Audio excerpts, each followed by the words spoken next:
It's Lajon Witherspoon from Sevendust. How you doing, man? Good to see you. Oh, it's been a while. Yeah. Been a little while. So you're touring. Yeah, we're always on the road, but man, lately we've been able to kind of take a break and not tour as much as we have been. So it's been a blessing for us. All right, so you announced a tour today. Talk to me a little bit about the headline tour. We look forward to it. It's Like a Storm and Trivium, and we like both of those bands, and so we look forward to this package doing real good and playing. It's only 13 shows, 13 headline shows, because like I was saying, we have big festivals that coincide with it. There's several of those, so we're excited. You think about playing on a Monday, Tuesday, a couple of clubs, and then maybe on a Saturday or Friday, you jump into Lajon or Rock on the Range, 50,000. It's cool, so it's exciting. There's a very cool vibe in the air right now. I look forward to getting out on the road and going to Australia in March. That's great. Before this, and we haven't been to Australia in 6 years. Wow. So it's time to get there. Trivium's definitely, if you would have to classify them, they're probably pretty much a metal band. Yeah, they're a little bit more mainstream. Do you still consider yourselves a metal band, or are you more of a rock band? I know that you're getting a lot of rock radio airplay. And I've always thought that we were a rock band. And I like rock metal is what I like to call it. I like to call it soulful rock metal. But I have no problem with, people can say whatever. I definitely think that as we've gotten older, I'm not saying necessarily become less metal, but we have not been afraid to not have everything as heavy as right. Hell's breaking loose at all times. So yeah. we're cool about slowing it down and having a slow song. And, I think some of the slow songs are some of the heaviest ones. Really get into it. For sure. You also picked up your first Grammy nomination. Crazy. Still don't believe it. It's a nightmare. Only because the wives are making it that way. It's awesome. They got to make it out there. Yeah, man, it's so exciting. I know some people have different mixed feelings about the Grammys, but for me personally, speaking not on anyone else, but I think it's an incredible feat to be able to be noticed by your peers in that light. We don't get the Grammy, they still can never take the nomination away. So that's really cool. I feel very blessed. So hopefully we do bring a Grammy home. But yeah, I'm still kind of beside myself. I don't believe it. But I think when I really kind of started believing it was when I did the Johnny Dare radio show back home. And they do this big intro, Sevendust, playing all our songs. It's cool. It's the robot voice talking. He's like, Lajon also lives in Kansas, and he does this. And at the end of it, he says, and also Grammy nominated in that robot voice. And I was like, oh, this shit's real. Yeah, it's been a pretty good past year. Yeah, it's been crazy, man. And that's with us taking off time. I think, I feel like life in this music industry is like a chess game, and I feel like we're able to wait and wait to make our move, and that's what we're trying to do. Talk to me about that Apple launch thing. Man, how crazy was that? So I remember signing the disclosure for Apple, and we knew it was going to be big. No one would tell us anything about going on. We just knew Sevendust was going to be a part of something.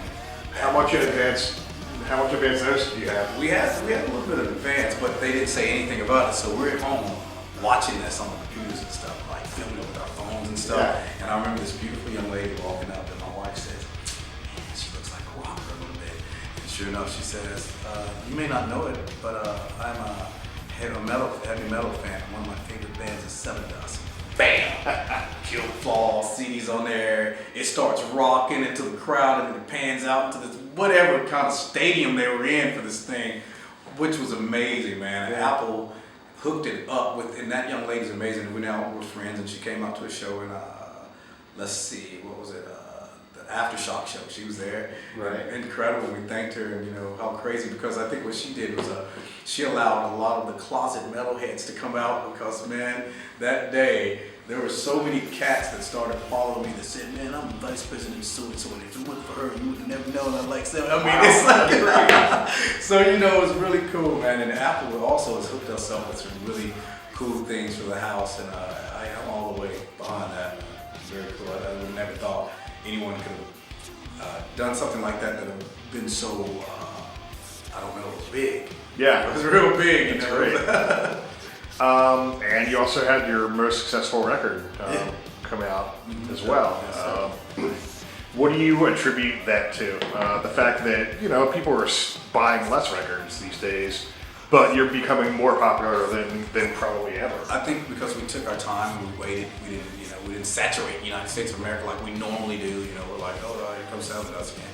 We actually had time to stop. We did an acoustic album. We did an acoustic tour. Now we're coming back, and it's probably been, you know, mind you, we went out and shined down, Breaking Benjamin and God's Back, but we haven't done like Sevendust longer than 35 minutes, 45 minutes. This is a headline run, so it's time for to get out there and wreck it. So that's what's happening. And you have your own label. It seems like that's something that's caught on a little bit more even since you formed the label. Absolutely. Were you like looking ahead, being like, you know what, the future is this. I don't see us being on a major label. Well, let me tell you why. At the start, we didn't care about anything but our music and being on the damn road, because that's what artists, we're doing it. That's what's happening. Oh, you're taking care of this. Cool, fine. What are we doing? We're gone from home for another 6 months. That's great. That's what we want to do.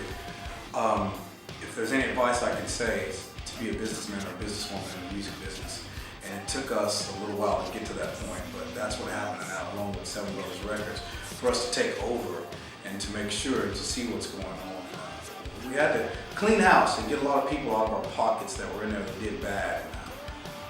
Finally got the right people that I feel that not only respect us as artists, but they respect us as men that have families, that have children, that have wives, you know. And so when you ask me how am I doing, they're sincere. You know, are you feeling okay? Can you do it? You know, before it wasn't like that.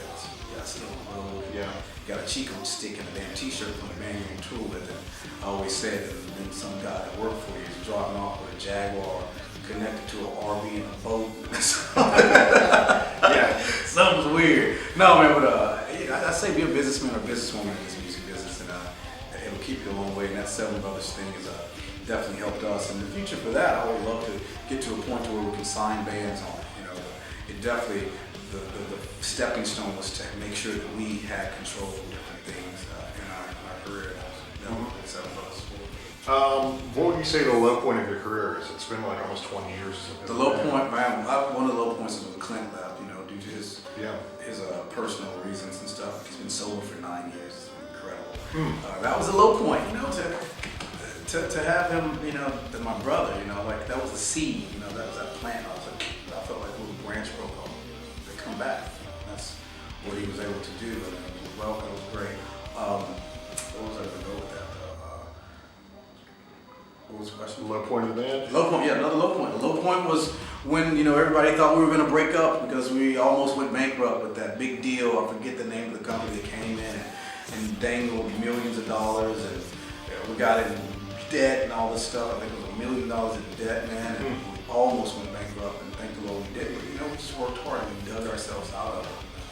That's why we're still around, you know. Yeah, a lot of things could have happened, man. It was a trying time. And I think that's why we feel like we still have so much to do, because we stuck it together, kept it together. And what was the persevering, like what kept you guys together? Like what do you attribute it to? Like if there's any band starting out right now that wants to be around 20 years from now, what advice would you give them? Love. You know, love, I think, man. Respect. I feel destined to do this. I feel I can't let, you know, my brothers down. And not only that, I can't let down the family affair that we started with these people that when I was 21, they were at the show, and now they come to a show, and it's weird because I have 3 kids, and that guy that was the same age has 3 kids, and now it's getting weirder because some of the cats that are coming out, their kids are having kids, you know, so it's amazing to see, man. I say just have love, man, and respect each other. Yeah. I mean, I can call my guys in the band douchebags all day long, you know, because we can be, everybody can be, but at the end of the day, you know, we have a job to do, and it's together doing this music thing, and that's our magic, that's our spirit. For sure. What would be a nightmare gig story, like one of your worst shows? Yeah, one of my, Flint, Michigan, Machine Shop. This place is tiny, it's great, historical place, we love it. small stage. I had like this much room on the stage, and our light guy Ali was with Shinedown for years and with us for years. He was out doing lights for us, and had these, I mean, monster, some kind of lights. I don't even know what they were, but he failed to tell me that where these lights were at, there's no stage.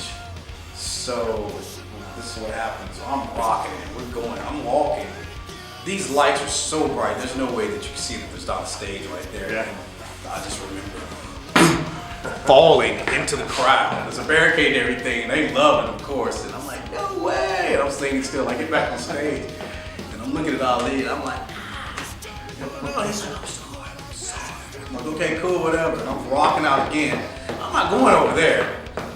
But I'm rocking, and I say, it can't be the same way over here. And I go on this side of the stage, where the light was hitting this way. Yeah. I could boom on this side. So that to me, even though the show was great, but when you kind of lose your balance like that, when you're not expecting it, that was my word. I felt like all the chi got pulled out. You know, I was like, no. They think I'm an idiot. I'm a douchebag. LJ fell off the stage twice. No, he's wasted. Maybe you were there. No, not at all. Cool, man. All right, well, that's good. Right on. Slow when we die.